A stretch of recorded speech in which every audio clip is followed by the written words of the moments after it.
without doing those procedural process. Here we are. We have the warrant of arrest. Questionable warrant of arrest. Sir, In fact, even warrant to visit. lahat, ginigiba natin natin ang pipinang pagkaroon ng search warrant, ang pipinang pag-implement ng warrant of arrest. Where are we going? Payag ba kayo yan, sir? Wala na nasa procedure ito. Sir, Under our... ako, sa pagkaroon yun, naiiyagan ko kasi, wow, nag-priority yan. Hindi tayo magkalaban. Hindi tayo magkalaban. Yung ginawa ko na gustuhan ninyo, totoo lang. Yun lang ano.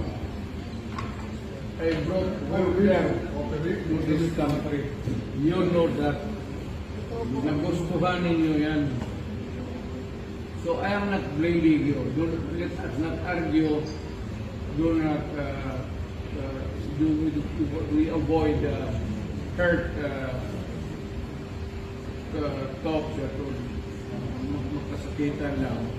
For after all, kasama tayo sa gobyerno noon, and maybe in the future, kasama tayo ulit. This is not the end of the story. Wala, ano naman ninyo ng ebidensya? Balik ka rin mo yung putang yun. Magkikita rin tayo ulit. So, well, retire na ako. I think that I've changed my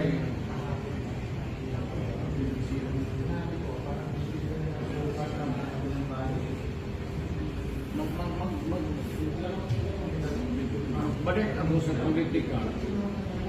Di ba ako magkulong dito ganito? Nanigay kong magkulong ako, wala namang bawal na tumakbo ang tao unless the financial strength is deprived of your right to seek public office. But far from it, actually, kaganitong proseso.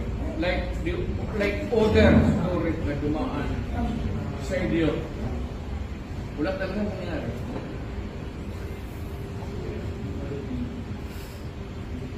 Mabutit na lang, hindi ko kayo tinatakot.